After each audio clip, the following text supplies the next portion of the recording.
Thank you so much for joining us. My name is Rachel Denniston, and I'm here with Kevin Wallace, Director of the Beatrice Wood Center for the Arts. Tonight, we are going to learn more about the life and art of Beatrice Wood through the lens of esteemed art historian Francis Naumann. Francis Naumann is an independent scholar, curator, and art dealer, specializing in the art of the Dada and Surrealist periods. He is author of numerous articles and exhibition catalogs, including New York Dada, 1915 to 25, considered to be the definitive history of the movement, and Marcel Duchamp, The Art of Making Art in the Age of Mechanical Reproduction. He organized Making Mischief, Dada Invades New York, for the Whitney Museum of American Art in 1996.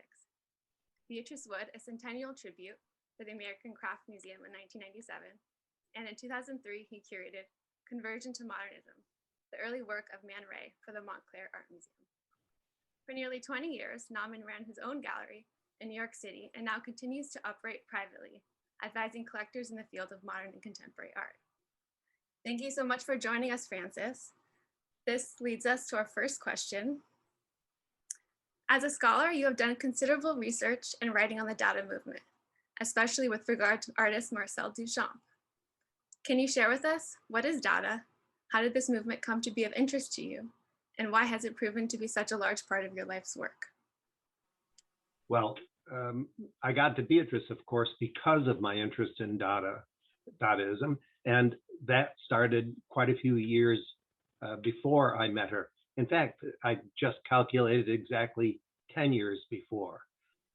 It started when I was a student in high school. I was a senior, and I knew that I would be going to school to study art. And in the small town where I grew up, there were really no museums or anything to really educate me in art history. So my mother subscribed to the Time Life series of art books.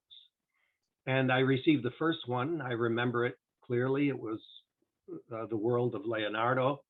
I read that and decided, well, I wanted to be exactly what Leonardo was, this great intellect of the Renaissance who made art. But then another book followed it, The World of Delacroix. I was a bit less interested in that. But by then I had been set up. So the third book in the series arrived. They came every month at the beginning of the month. So I anticipated and waited for them. In this last one that appeared, I ripped the cover off and saw a bicycle on the cover and thought instantaneously that I had been given or sent somehow by the company a wrong book, some book on mechanics or something like that. So I remember putting the cardboard back and hoping to give it back to the postman so he could send it back to the company. But as I looked at it, I noticed that the book was in the same format as the other two books, the book I had read on Leonardo and the book I read on Delacroix. And as I was waiting to give it to the postman because he was talking to someone else, it hit me. And it hit me very, very hard and with such an impact that ironically now, what is it, a half a century later, I still can feel it because I held that book in my hand and said, oh my God, this is art. I couldn't imagine that this bicycle could be a work of art, but because it was placed in the same context as the other works of art I had seen reproduced, I knew that's what that message was. It was almost as if Duchamp here in, well, I'm 18 years old in 1966, he's sending me a message to let me know how important he is as an artist. And I was in a unique position to be receptive to this kind of information because, well, the Vietnam War was on. I was already a bit of a radical. I was against the war. My parents thought it was the right thing to be doing. And this just fit in. It was a kind of anarchist bent. And I realized this artist who proposed making a bicycle wheel and like artifacts, you know, like a urinal and a shovel and things like this, proposed making them as works of art, was going against the grain, against the establishment. And that's exactly what I decided I was as a person. So I was very receptive to Dadaism. And now the people listening to this will probably wonder what Dadaism is. And you almost, my entire career, I've had to explain this, no matter whoever asked the question. And the film that was done on Beatrice, it was like a refrain, the one that was done for her 100th birthday. Throughout the entire film, people kept asking, what is Dada? And not one person came up with a satisfactory answer. And in a funny way, that's sort of what Dadaism was, because it was a movement in literature and the visual arts that started in Zurich, Switzerland in 1916. And the reason it started was simply because the artists and the people who were part of the small cabaret in Zurich decided that they wanted to defy tradition, just as I did those many years later. And for very much the same reasons. I was against the war, they were against the war. So they decided that the logic that started the First World War, because if you go back through history and look at what caused that First World War to start, it's rather foolish. The assassination of this Archduke was someone they could actually have lived without. But of course, there were a system of logical alliances. So one country supported the other, and Germany supports Austria, and France and Spain and Italy are on the other side, and they battle it out. And I suppose the artists who gathered in Switzerland were looking for something that was illogical, that wasn't based on logic. So those artists invented things like chance as an operation, a vehicle by which works of art could be created. Even the poets were doing it, because Tristan Tzara, who was part of that movement, showed up on the first day of the Cabaret Voltaire and read poems by grabbing random words out of a hat and created poems by chance like that. And of course, a year later, Jean Arp would do the same thing with little bits of collage. So, and the information about what was happening in Switzerland in 1916 made its way to New York very shortly after these artists gathered in this cabaret and came up with this word Dada to define their activities. They entered into correspondence with people in New York. And by that time, Marcel Duchamp had left France because he too was not willing to be part of the war, and ended up in New York City, where he met up with a lot of other people who thought like he did. And in effect, there was a Dadaism happening in New York then. And of course, Duchamp comes up with that brilliant idea of the ready-made, and that virtually defined Dada after that point. So this is how my interest in the movement began. But so when I went to school, I actually went to study art and tried to become an artist, a big failed activity on my part. So I decided I could speak more articulately about my work than what the work itself was even worth considering. And I decided that at that point I was an art historian by default. I was already one before I started studying art history as a profession. But of course, once I did and entered into graduate school for art history at the City University of New York, I decided my dissertation would be based on the New York Dadaists, the artists who were settled in New York and their connections with Europe. And it was on that occasion that I ended up actually contacting Beatrice. But I should say that I contacted her for another reason. And that was because when I went to school in Buffalo, when I went to college at first, I went to a small college and transferred to Buffalo State. But in 1968 in Buffalo State, 2 years after I'd heard the name Marcel Duchamp, I was telling everybody about him, everybody I could find who was willing to listen. But most of my teachers thought there were two courses in the history of 20th century art. One, like a railroad track splitting, and you went in one direction with Picasso. If you went in the other direction with Duchamp, you'd hit a dead end. That was basically the message they were trying to convey to me. But I decided I was on that other train and that it went farther than the train of Picasso. So I continued riding it, let's say. And so in 1968, I went into a performance called Walkabout Time that Mears Cunningham had at the State University of New York at Buffalo. And I went because I had heard that the set designs were made by Jasper Johns after reproductions of works by Duchamp, Duchamp's Large Glass. So I went to that performance.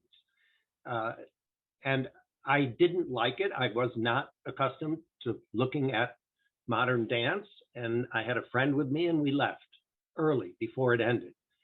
Only later, about 3 years later, did I discover that Duchamp was seated in the audience right in front of me, about 6 rows in front of me. Wow. And I have regretted, and the reason I found out is that my teacher, Oscar Bailey, of photography, took pictures at the end, and Marcel Duchamp got up on the stage. And of course, if I stayed to the end, I would have found that out, but I didn't. So as a result, I have punished myself now for that half century, watching every single movie, every single terrible movie to its bitter end. I don't care how bad it is. I feel there's still maybe an opportunity at the end for it to get better. So it's been a life of punishing myself for having left early.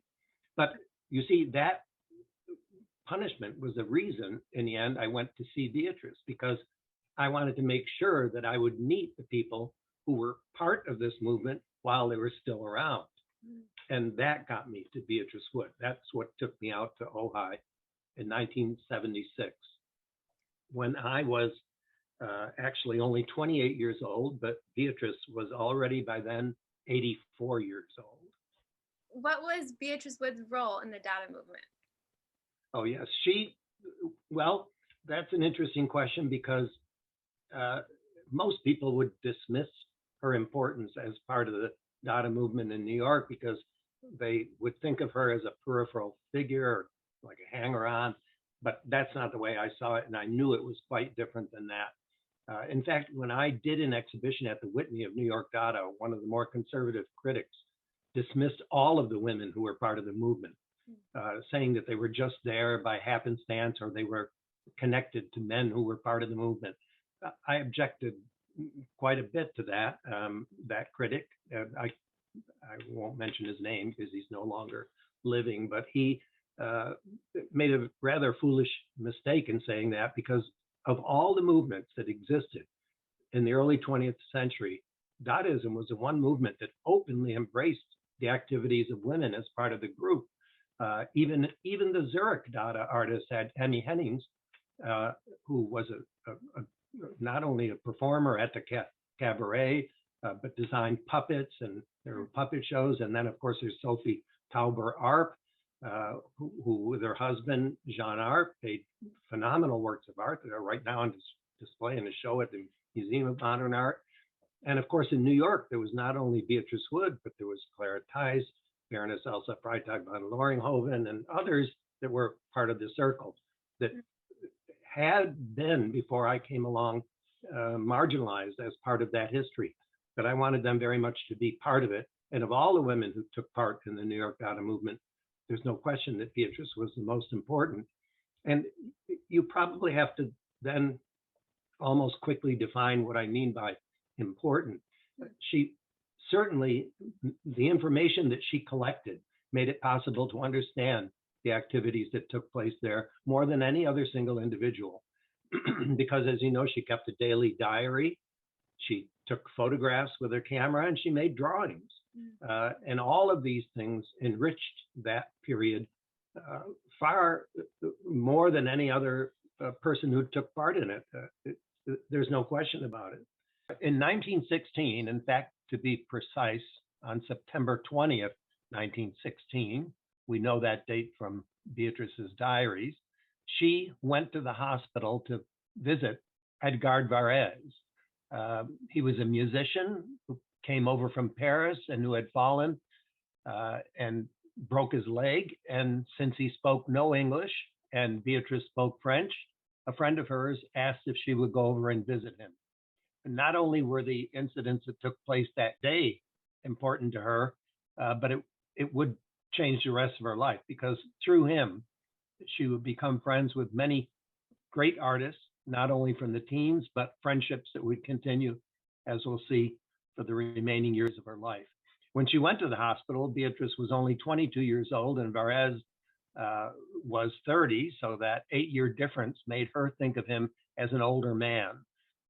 She did recall many years later that he was strikingly handsome, and pictures of him from this period certainly confirm that. But what happened on that first visit is something she recalls in her autobiography. She said, as she was speaking to him, a fly flew into her mouth. And she was brought up to be such a proper young woman that she was hesitant to spit it out in front of anyone. So she said, while the fly's wings were actually beating, she swallowed the fly. And she made drawings of that she recalled later to accompany her autobiography. But it was through Varez that she met Marcel Duchamp, because on her second trip to the hospital to visit Varez, there was a young man at the foot of the bed who she did not know, but introduced himself as Marcel Duchamp. Since she misspells his name in her diary that night, I rather think she didn't realize who he was. But he was quite well known in America at the time. He was the painter of the nude descending staircase, which was shown in the Armory show. And it was a sensation of the exhibition in 1913. But here, a few years later, when the war broke out in Europe, he came to New York, and he was just recently arrived when Beatrice had met him next to Varez's bedside. Well, he arrived actually the year before, but he immediately invited her over to his studio to see his work and encouraged her to continue making drawings, because earlier she had wanted to be an artist. In fact, she said she rented a little garret for a summer in Giverny to see and saw the famous French Impressionist artist Monet painting, and wanted to live in a garret and be bohemian like she knew artists to be. And Duchamp fit that bill perfectly, because he was living in this apartment on West 67th Street, an L-shaped apartment that was cluttered from one end to the other with the objects and works of art that he was making. And he invited her in to look around, and in fact was very generous and said, look, if you want a place in which to work, you can come over to my studio anytime you like. Just even if I'm not there, I'll give you a key so that you can come in and out. And she did that. And when he returned, the most important thing for her was, she recalled again years later, was that he would judge her drawings. He wouldn't normally want to do something like this, but Beatrice needed someone to say which drawings were good, which ones were bad. So they would lay them out on the floor of the studio, and he would say good, bad, etc., and things like that. But she would spend a great deal of time in his studio. In fact, she made a wonderful drawing where she is counting off the minutes until he arrives, a drawing which is now in the collection of the Philadelphia Museum of Art. Through Marcel Duchamp, she met two people who would remain lifelong friends, Walter and Louise Arensberg. They had an apartment which was adjacent to the Duchamp studio. In fact, they rented the Duchamp studio for him, paid his rent, so that they would eventually retain ownership of a large work he was completing at the time called A Large Glass. But the minute Beatrice walked into the apartment, she was flabbergasted. She said the paintings on the walls were visual horrors to her, but she loved the people, especially Louise Arensberg, Walter Arensberg's wife. They hit it on right away, and she would occasionally play music to the entertainment of guests, but was very shy and retiring compared to Walter, who was more gregarious and outgoing. It was in the Arensberg apartment that Beatrice had a real conversion to modern art. She looked carefully at the work by Henri Matisse over the fireplace, his portrait of Madame Landesberg, and she said that it spoke to her. It actually made her realize that the various parts of the picture that were unfinished were alive and actually spoke to her. And it's rather interesting that especially the detail of the hands. Some have argued that Matisse never really could paint hands, but he made them so expressive. They look as though they're actually moving. And that sense of movement is something that Beatrice captured in many of her own early drawings, especially the one that I had seen when I first went out to meet her, the one called Lit de Marcel, where you see this entanglement of lines representing 5 people sleeping in one bed, Marcel Duchamp's bed, one night in 1917. At any rate, it was through Marcel Duchamp that Beatrice met Henrypierre Roche. When I first spoke to her, that was on the very first day of our meeting. I was recording her, and she dropped the name Henrypierre Roche in a way that she expected me to know who he was. I actually had heard the name before because I'd seen the film by François Truffaut, Jules Legime, and I had no idea that she would have any relationship to that same Roche. But then she started to explain who he was, and it came together. He was, of course, the writer of that movie that Truffaut turned into a film. And people mistakenly believed that Beatrice was the heroine of the film, the woman who came between Jules and Jim. But it was not she. In fact, we know it now to be a German woman by the name of Helen Hessel. But when Roche wrote his novel, it was a kind of amalgam of many different relationships he had before. So in fact, the woman does bear a slight resemblance to Beatrice. At any rate, many nights at the Arensbergs were filled with all kinds of activities discussing a variety of topics, from the ongoing war to what was happening in the arts at the time. But one of the crazes, you could almost call it, was called Freudism. That is where people would recite their dreams publicly, and the various guests in attendance at parties would analyze them. And Beatrice, in fact, made a very beautiful little drawing, also in the collection of the Philadelphia Museum, where she is recalling her dreams, and they would be analyzed, conveniently enough, by a man named Elmer Ernest Southard. He was one of Walter Arensberg's colleagues from Harvard, and he came to New York quite often on lecture tours, so he was a frequent visitor to the Arensberg apartment. By the way, in the Arensberg apartment, there were nearly nightly soirees. Beatrice would attend them. You can go through her diaries and see how often she was there. It looks like 2 to 3 times a week. Even though she was still living at home with her family, she still made frequent visits to the Arensbergs. They became her newest friends, a friendship that will last until the early 1950s when they died. And she, in fact, moved to California, and they did too. So they had a long and very rich friendship. One of Beatrice's earliest drawings was published in the magazine Rogue. That is one drawing that I had the opportunity to ask Beatrice about.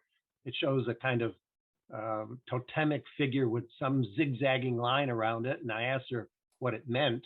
It's called Marriage of a Friend, and the marriage, in fact, turns out to be the marriage of Elizabeth Hapgood to a much older man, Norman Hapgood, a marriage that took place in 1916. And Duchamp saw that drawing and arranged for it to be published in Rogue, a magazine that was then edited by Alan Norton and his wife, Louise Norton, who, by the way, would go on later to marry the Edgar Varez after she divorced Alan. Those nightly soirees were the highlight of Beatrice's life. She would recall them many years later, made wonderful drawings that capture the spirit of the times. And many have asked me exactly what the role of Beatrice's artwork played within the milieu, within the Dada period here in New York. Well, she was obviously an intimate of all of the people who were part of the Arensberg circle. She made an absolutely wonderful self-portrait that indicates the kind of quality of the work she made. Had she made only works like that, I'm sure she would be probably better even known today for her participation in these group activities. But in fact, the most memorable thing that she made was a figure of a person thumbing his nose to the world, which became the poster of the 1917 Independence exhibition. It actually wasn't the poster for the exhibition, but rather for a ball that was held after it. The exhibition itself featured some 2,000 works, and it was the brainchild of Marcel Duchamp. He had this idea that, like the Société des Artistes Indépendants in Paris, you could have an organization in New York where you just paid a nominal fee to be a member. And after that, you could submit 2 works, no matter who you were, whether you were a recognized artist or not. And of course, Duchamp tested those very rules that he helped to establish when he submitted to that exhibition a urinal signed with the name R. Mutt. Beatrice became very much involved in the rejection of that work. In fact, she was present when it was rejected.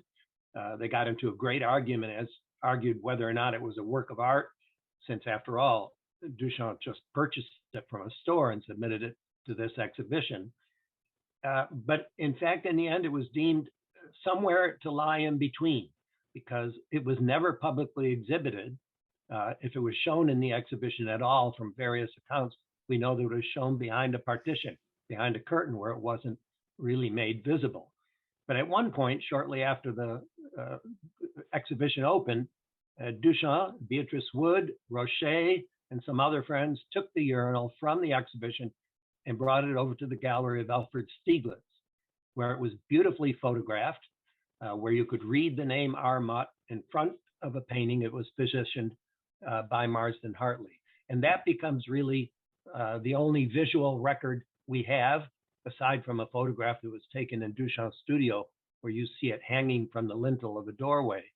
But that photograph is all we have of the urinal, because it was shortly thereafter destroyed. It doesn't seem to have ever made its way back to the Independence exhibition, and to this day, no one knows exactly what happened to it. It might have been brought back, and then finally, William Glackens, who was the president of the organization, may very well have solved the problem of what to do with this artifact by dropping it on the ground and shattering it.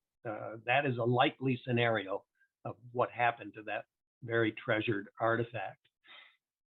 In order to celebrate the independence, Duchamp and his friend, Henrypierre Roche, and Beatrice Wood came up with the idea of publishing a magazine that they called The Blind Man. On the first issue, you see an actual blind person with a seeing eye dog walking by a work of art, if you look very carefully at it, of a figure thumbing its nose to the world.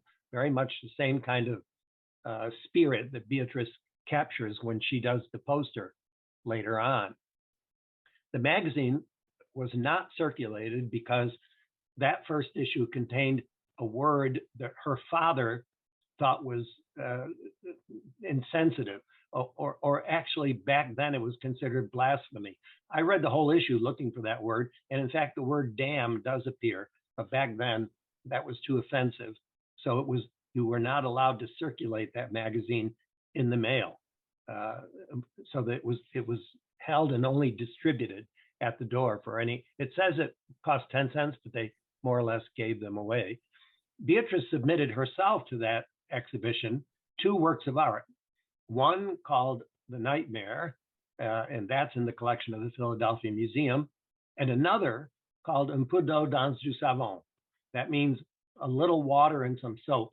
She meant to write probably a little bit of soap and some water, but when Duchamp saw that she had made that mistake, he said, okay, just leave it, that's fine. He had another hand in that work too, by saying that Beatrice should put an actual bar of soap on the crotch of the figure, which she did.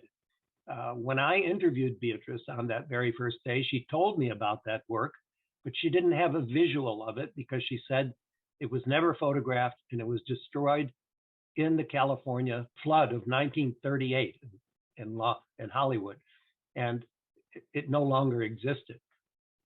So I asked her to make a replica.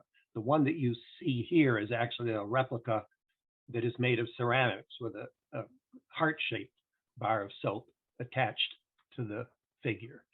The other version she did was actually put onto the front cover of Arts magazine because I arranged for excerpts of her autobiography to be published shortly after my first visit out there. Beatrice attended the Blind Man's Ball. That was, not only was the magazine called The Blind Man, but they held a ball in honor of the publication. And Beatrice went there and danced her famous Russian dance. There are photographs of her from publicity stills taken of her in her Russian costume. And She also made a drawing that captures the movement of that dance. And she made an album that actually described that evening and the festivities that took place.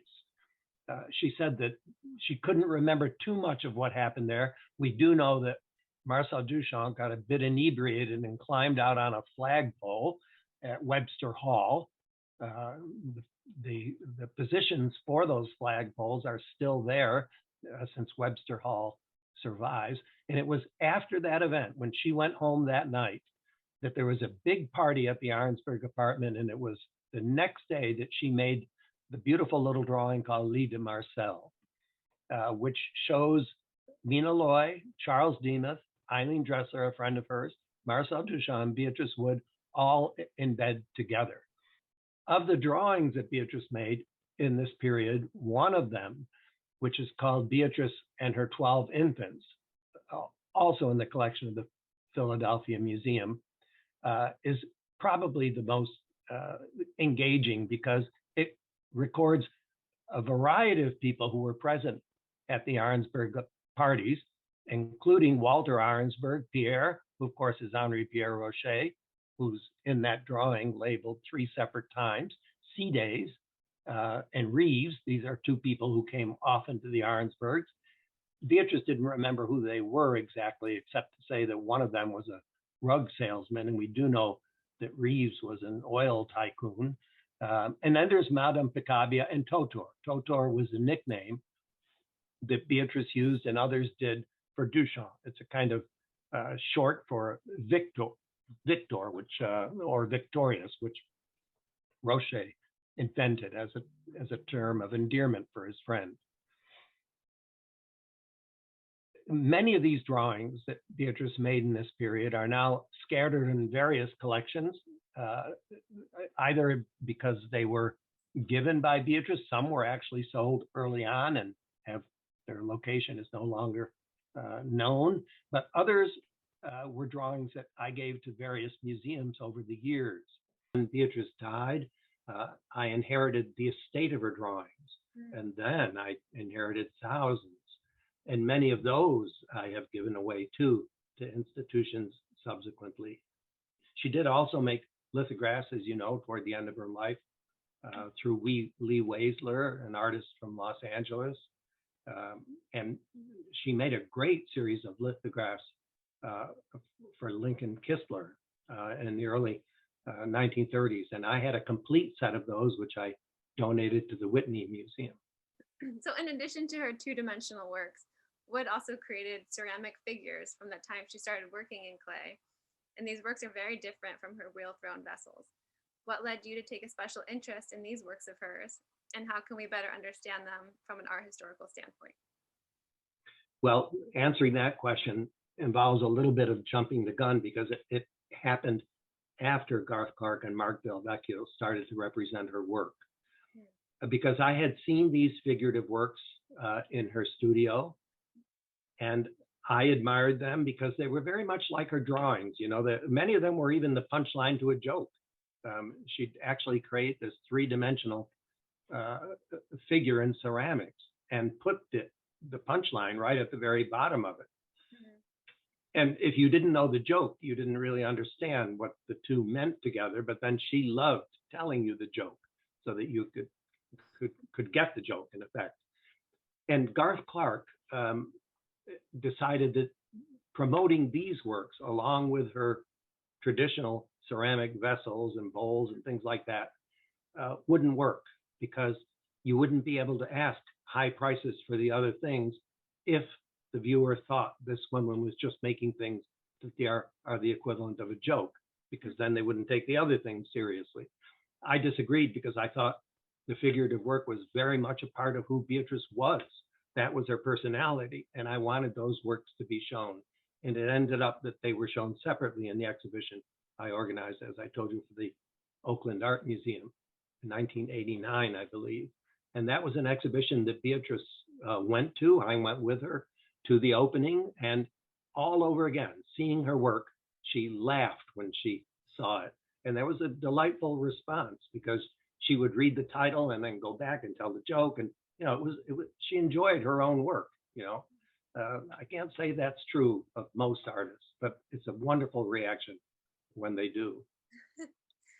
You've talked a little bit about the response to Beatrice Wood's work, if each of her drawings in particular.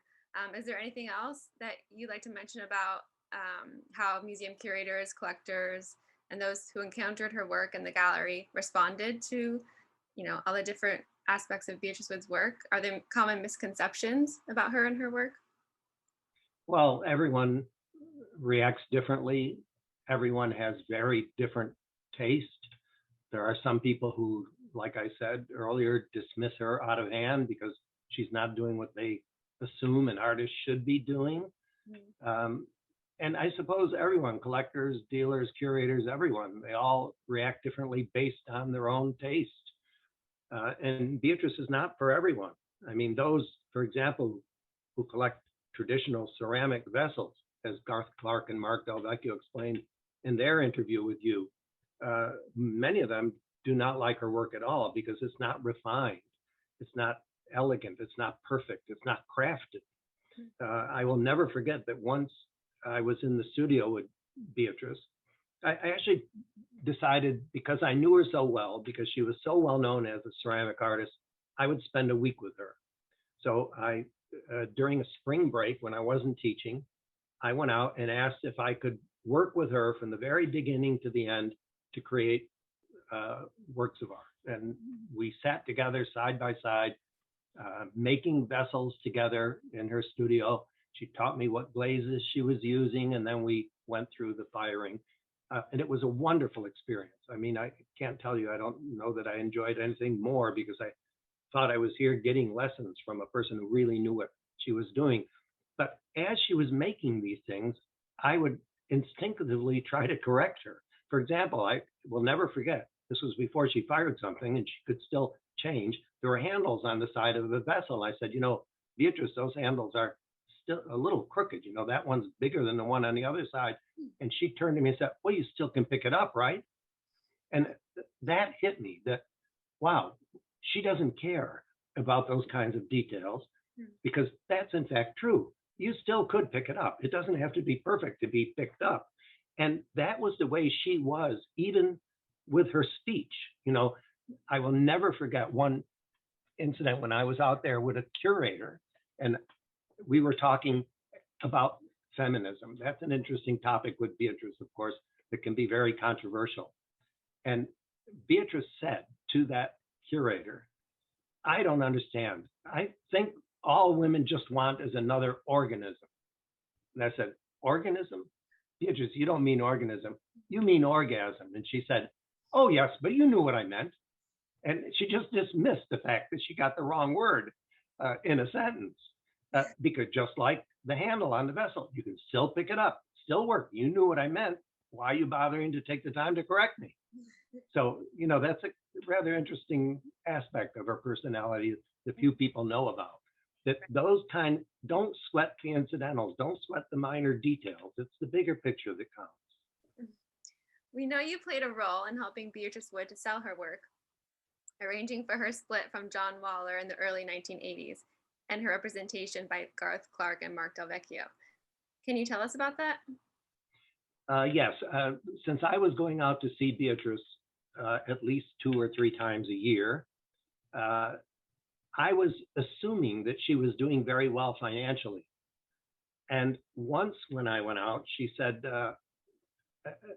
I'm not doing too well. I'm not sure I can meet the electric bill this month. And I thought, what are you kidding? Or how could that be possible? I said, well, let's see if anything sells today. It happened to be that time that I went out with her that week.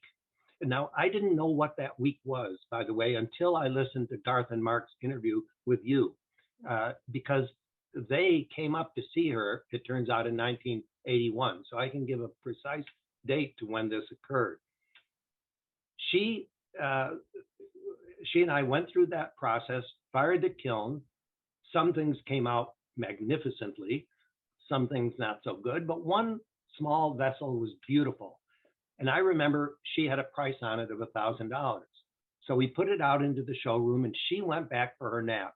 And a woman knocked on the door while she was sleeping and came through. And I mentioned to her, we just took this out of the kiln this morning.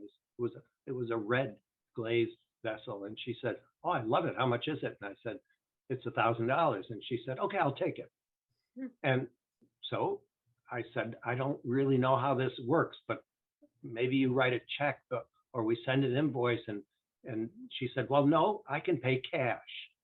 So I said, "But I don't know what the sales tax is. I don't know any of these things. I never sold anything for Beatrice. I don't know how." And she said, "Look, I'll give you 1,100 and that should cover the tax." And I said, "Okay." So I sell it to her.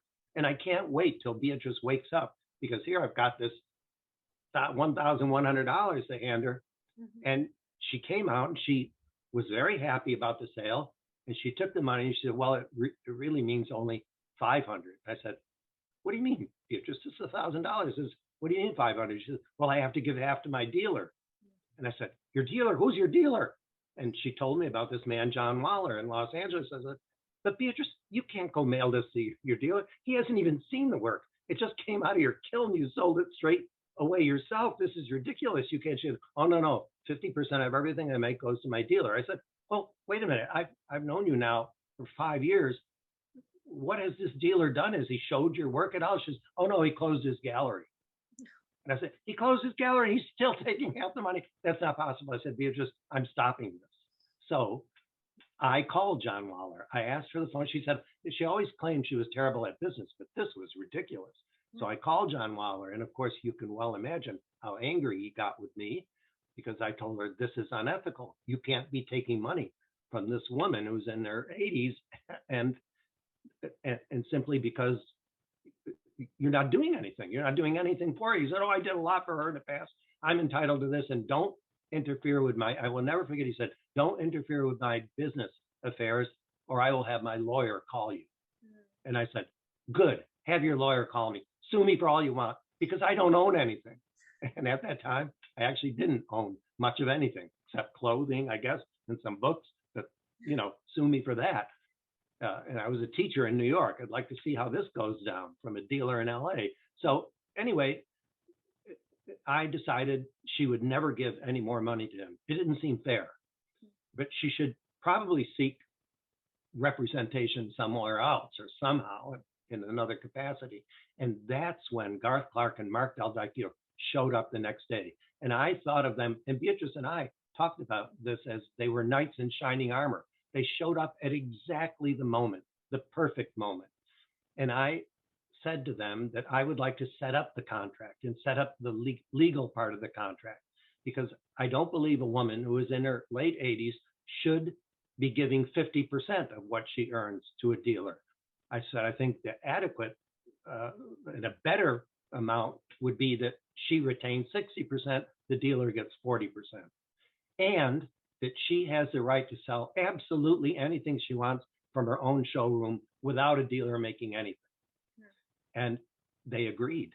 And I helped draft the contract. And that was the beginning of really her successful career as a potter, because that went on for another 15 years. And she couldn't produce quickly enough for Garth Clark to satisfy the market. And those pots that were $1,000 kept going up and up and up in value for a variety of reasons. But the main one was because she couldn't keep up with the production. People were buying her work at a fast pace, not only at their gallery in New York, or at their gallery in LA, but also at their gallery in New York when it was open there. So that's really how that went down. And that's how I remember it. But now, thanks to Garth and Mark, I have a date for when that happened. So over the years, you've worked tirelessly to promote Beatrice Wood's work. You were responsible for several exhibitions of her work, the creation of a catalog, the publishing of her diaries, and even had a hand in orchestrating the publication of her autobiography, I Shock Myself. Are there any highlights you can share of what it was like to work with Beatrice Wood professionally? Well, yes. The autobiography is something I knew about the minute I got out there. She showed me the manuscript for it. It was probably as much as 600 or 800 pages. And I volunteered to try to get it published for her. But I asked if right off, we could take excerpts from it, those that dealt with her involvement with the Arensbergs, with Duchamp, and the years she spent in New York, and publish them separately. And I arranged for that to happen, and it appeared in I think the May 1977 issue of Arts Magazine. And I thought with the great success and all the attention that got, I would have no trouble finding a publisher for the autobiography.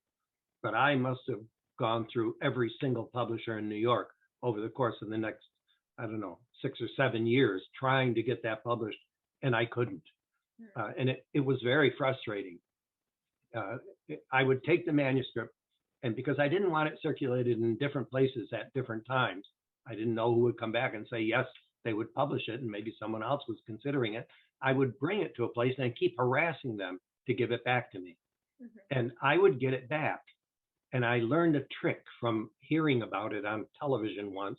A man presented his manuscript like I was presenting this to different publishers and repeated one page on page 22. He took page 2 and repeated it as page 22 and wanted to notice if any of these publishers would see it. And when he got the manuscript back, it was always untouched, which means they never got to page 22 to notice that mistake. So I did that with Beatrice's, and over and over and over again, I got it back from publishers. They never made it to page 22. And then I finally submitted it to Holt. And Holt is still one of the top 10 publishers in the world. I had an in there. Susie Arensberg, a nephew of Walter Arensberg, was working for them, and she was an editor. And I knew that if I submitted it to her, at least it would get read. I sent it to her. A month later, they asked me if I could come into an editorial meeting and talk with the different people who had read it. And to my surprise, 5 different people in the company read it. They sat around a circular table and told me that, in effect, this could not be published. And I said, why? And they said, because this person is not in her own right famous enough. The autobiographies that are published by people who are either writing about people they knew intimately who are more famous than they were, or they have an appeal, a thematic appeal that overrides everything. Like, let's say, feminism or art history, interest in Duchamp. But they said, this woman has at least 5 areas of specialization. People who are interested in India, like the chapters on Krishnamurti. People are women interested in feminism, or even men interested in feminist studies. Art historians interested in Duchamp and collecting. Ceramic people, another category altogether. And they just went down this list. They published all of the writings of Krishnamurti. So I thought, wow, Holt's the perfect place.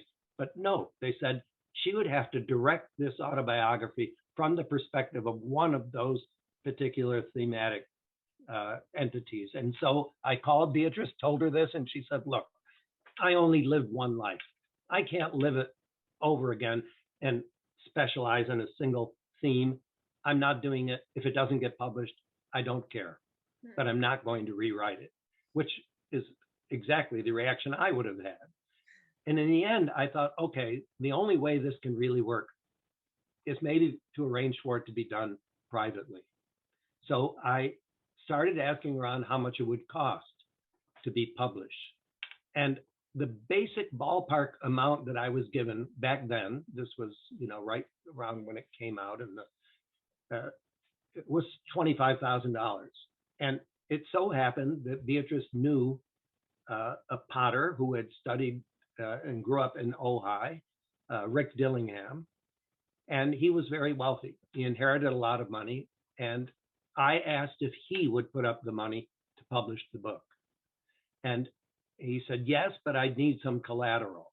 And I said, well, what do you want? And he said, drawings. So I picked out what I thought would reflect $25,000 worth of drawings. And one of them, which was a self-portrait of Beatrice, he said, if the book gets published, I want that to be the frontispiece. So that drawing he had, and he said, when I get my money back, the $25,000, I'll give you the drawings back. But I also gave him a complete set of the lithographs.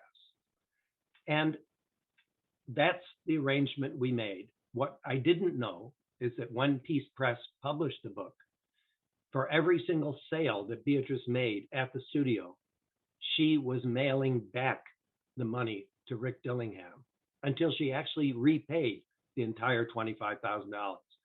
I didn't know about that arrangement she had with him because I never got the drawings back. But when Rick Dillingham died, he gave them to the Santa Fe Art Museum, which is where they are to this day. So I'm very happy that they're there and I have no complaints. But that's really how the book got published. That's how the money was raised in order to involve Bob Zhao and Peace Press. And I know what their scenario was when you interviewed them, but it's slightly different from what I recall at any rate. But that's how the book came out. And that's what made it happen. And what I'm happiest about is that the book has gone through now the third printing. And I think it's a 5,000 copy run each time. You know, art books aren't published in that many numbers. And I'm thrilled by the fact that that book not only appeared, but continues to be made available to this day.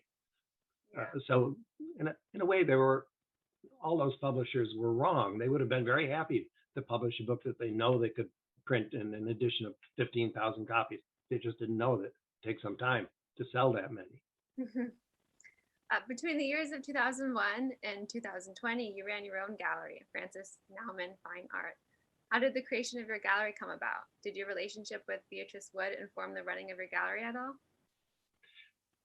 I suppose to an extent it did, because I talked with Beatrice about opening a gallery, but she actually was intent on having me move out there, move out to Ojai, because there was an empty property on her land and she wanted me to take it. And she kept saying, you know, you better do it soon. I don't know how long I'm going to live, because I had stopped teaching in 1990, but I had a more pressing need in New York that made it impossible for me to consider that. And that was, I adopted 2 kids from Russia, and that was a higher priority, being that I needed to provide for them.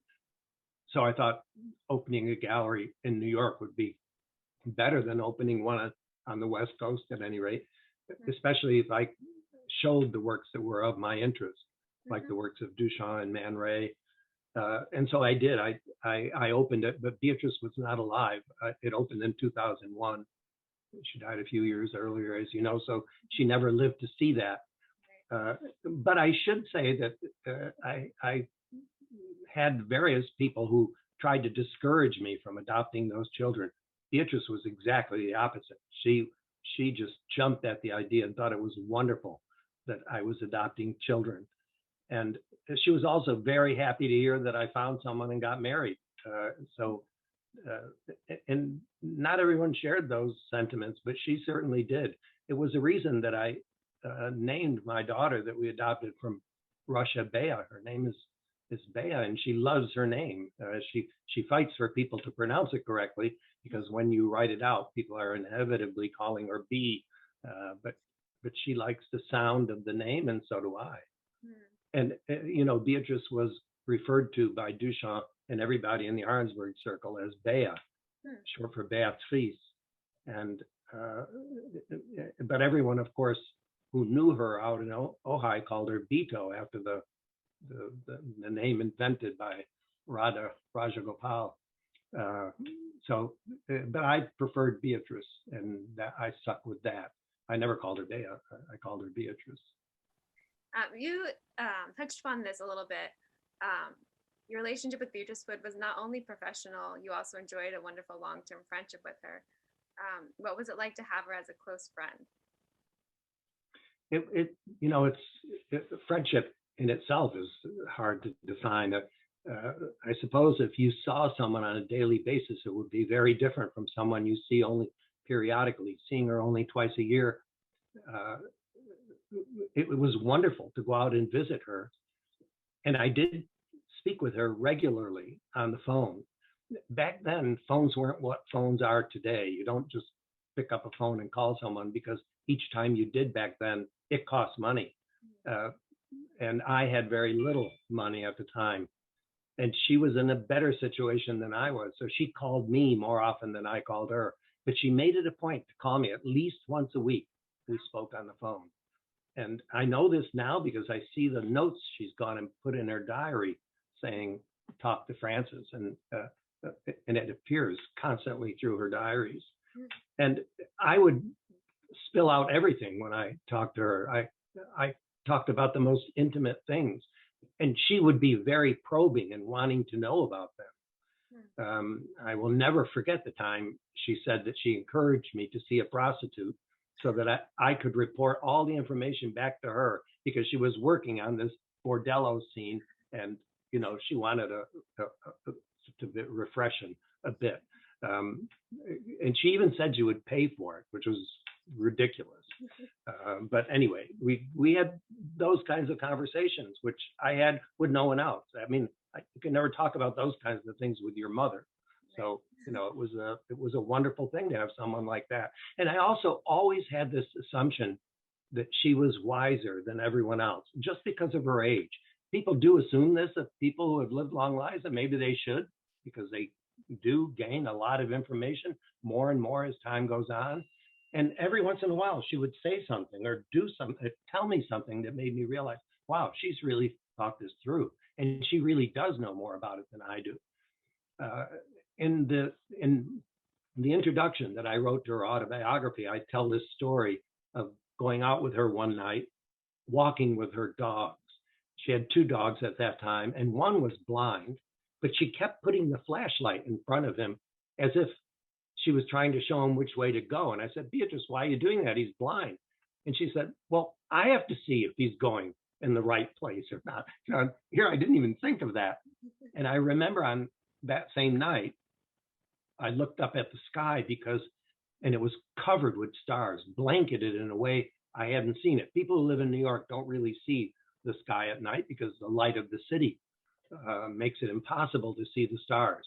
But there were so many stars. I asked Beatrice if she knew about one thing, if she had a thought on something that bothered me. And it was a couple of things bothered me. The concept of infinity, the idea that you can keep looking out into space and it doesn't end at all. There's no wall, there's no brick wall. And I wondered, what did she think about that? Because I figured, okay, she's arrived at this advanced age, she should have an answer for me, because I had also learned that nearly all of the planetary bodies that we can see are moving about, scientists calculate, 70 miles an hour, but they haven't hit a wall. But that's 70 miles from the beginning of time to now and forever. And I said, do you have any idea of that? I mean, do you know the answer to this or something, or have a better idea of the answer?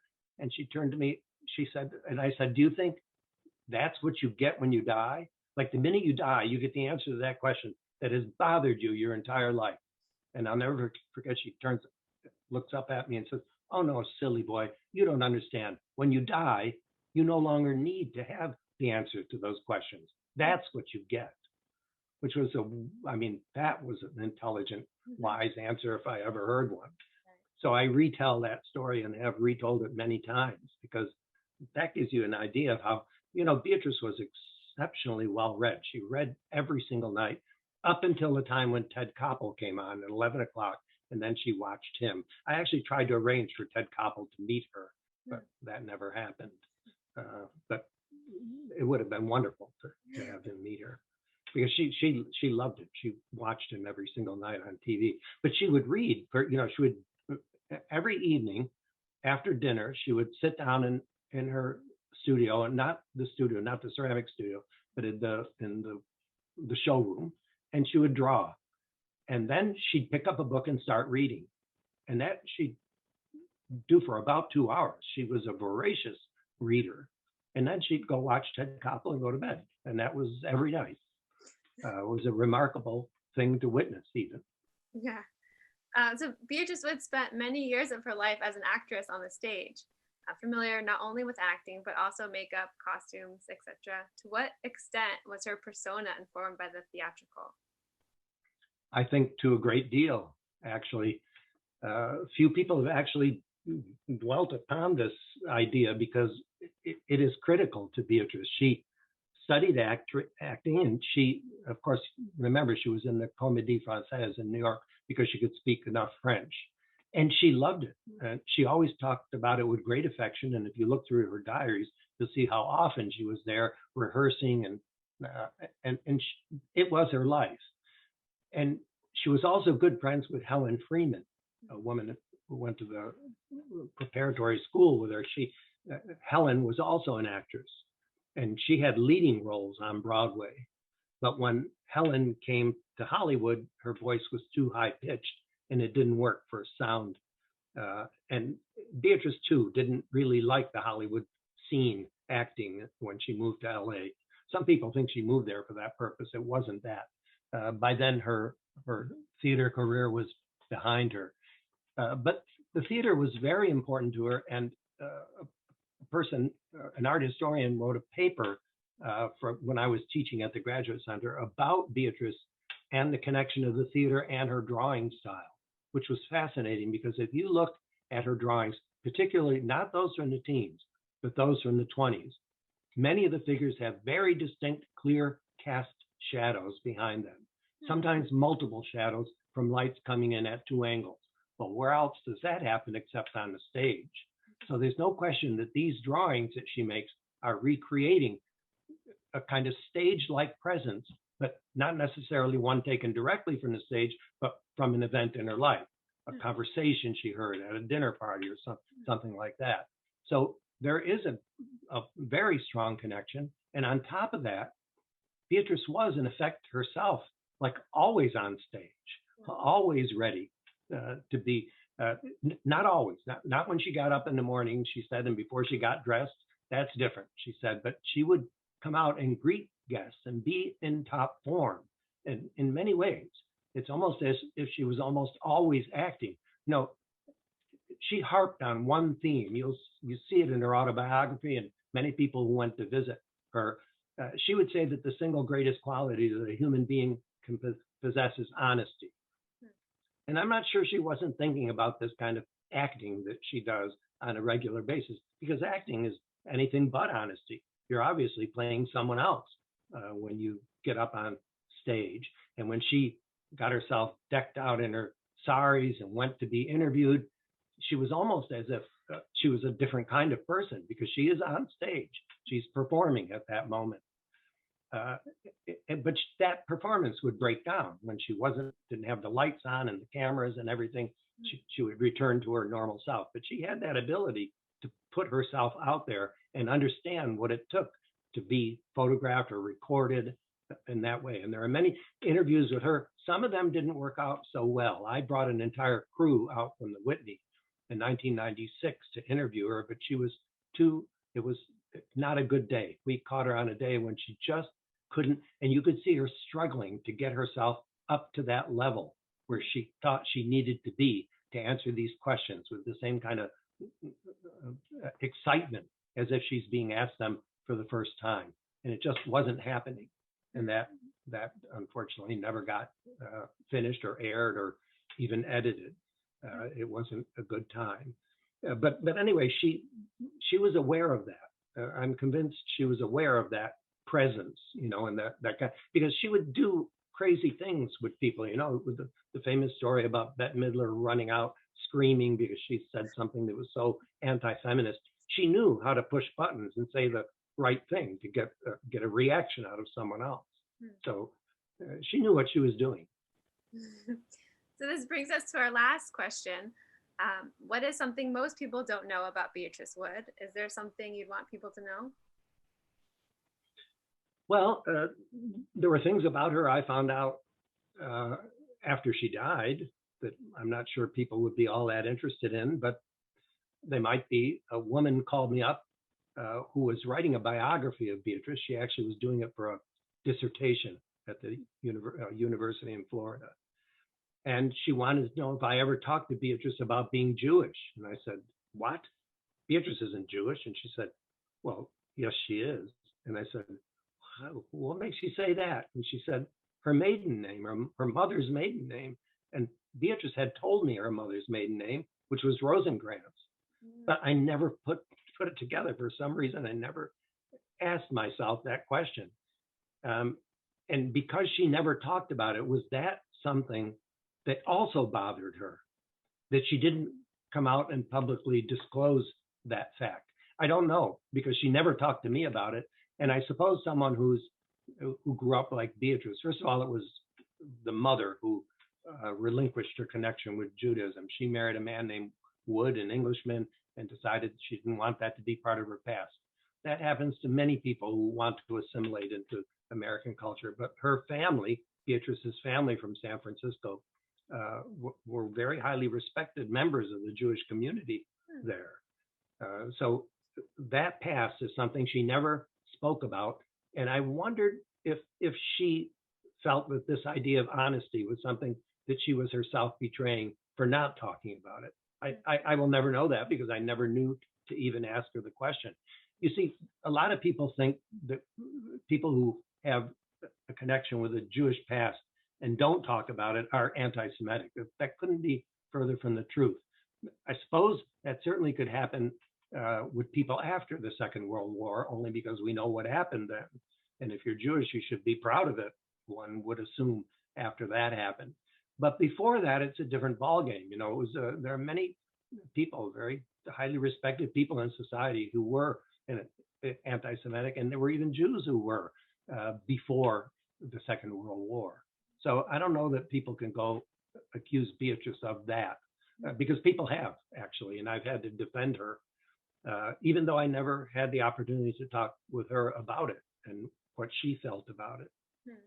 And you know, that's, I don't know if people would be interested in even in that at all, but I was fascinated by it when I heard it. Great. And Okay. Beatrice, by the way, continues to influence me on a daily basis. I have quite a few of her works. I bought them after her death, most of them, because I didn't accept gifts of ceramic works from Beatrice. I thought that if she could sell them, it would be better if she had the income from them. But what happened, and what is some people would envision as tragic, is that her market collapsed after her death. And there's a very good reason for that. I explained this to you when we last spoke, but I suppose it's worth repeating. When I went out to see her, people would come into her studio and want to buy something, and want to buy with a real fervor. They thought they were making an investment. They were looking at this woman saying, oh, she's old, she's going to die soon. Whatever I buy is going to be worth more. So they were all amateur investors. But this went on for 25 years. So she would continuously sell. And the minute she died, all these people who thought they were investors dumped the work on the market. And a lot of it wasn't good. And it, for all intents and purposes, killed her market. But that was a great advantage for me, because I went in as a buyer then, and I bought up as much as I possibly could. And I have continued to do that for the 20 years that have now passed since her death. And as a result, I have a very large collection of her work, which I'm very proud to have, and it surrounds me. And what I love about it is that her work reminds me of her, not of the arts and crafts movement of California, but of her as a person. The figurative work remind me of the sense of humor she had. And even the traditional ceramics vessels are her. You know, I've made this point before, but a ceramic vessel has a mouth, a handle, it has a body, it has a foot. It's got all of these equivalents of the human body. And Beatrice's are glazed with a lusterware that just comes at you when you look at it, as she did as a person when you met her. She wore this beautiful, shiny English Indian jewelry, and she looks, in effect, like her vessels. So in a way, she lives on through her work, literally, which is, you can't say that of everyone else, of other artists, virtually none of them. I love that. Let's see, it looks like Kevin has a question. Let's see if I can. Someone had a question there. I saw it go by. Oh yeah, it's all good. Hi, Francis. Hi. Thank you so much for doing this. It's I know that because, I've accessed not only to, letters, so much about Beatrice Wood, that she had such a fondness for you. You were, and it's been wonderful that we've done this because the Stephen Heiler, there's very few people that knew her terribly well. And I think we pretty much got all of them between you and Stephen Heiler and having Garth and Mark tell their story. But I'm aware of her fondness for you and your fondness for her. And it's so wonderful to have you, go on record and talk about her in this way. It's so appreciated. Well, I tell everyone that I will be interviewed about Beatrice at the drop of a hat, no matter who asks me, because I was just asked by the Detroit Institute of Arts to give a talk about Beatrice for no fee, but a Zoom conference for their members. And I will be doing that soon. And I think they picked a date of September 14th. But that's the only thing I will do for free. If you ask me to speak on Duchamp, I charge an enormous fee. But for Beatrice, I never charge because I don't think it's fair. I want, just as I want her works to be widely disseminated, I don't want her ever to disappear. The only way you really have a friendship with someone is through memory. In fact, you could even argue that if you have a wife or a significant other, you know them only through memory. Because unless they're standing right in front of you and you're looking at them, they're in the other room and you're remembering who they are and you're remembering. So in a way, yes, Beatrice is not in the other room, but I still remember her. And I remember her as vividly as I did when she was still living. And I want that to continue as far into the future as I possibly can make that happen. I mentioned this too also before, it was Anthony Quinn who said, you only die when the people who know you die. An easy thing for him to say because a lot of people knew who he was, but a lot of people already today don't even know who Anthony Quinn was. But I do believe that people will remember Beatrice long and into the future because, as I said, her work represents her. Her work is her for the future and for future generations. So it will soon come a time, probably fairly soon, when not anyone alive will have known Beatrice firsthand, So we have to allow her work to continue to speak for her. And of course, we have the advantage of videos and the movie that was done about her and things like that. It could also help her presence continue to remain alive. But the memory that I spoke of is so deeply ingrained in me, I want to share it with other people. That's really the reason why I'm so willing to speak about her whenever anyone asks.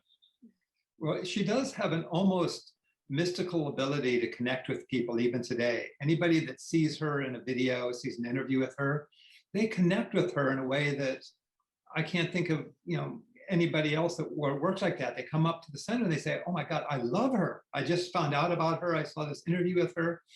She's my hero. I mean, she has this ability that's uncanny to this day. Yeah, she does. Even, of course, when she was alive, that happened a lot. I remember that many times, she was contacted many times by people who emulated her.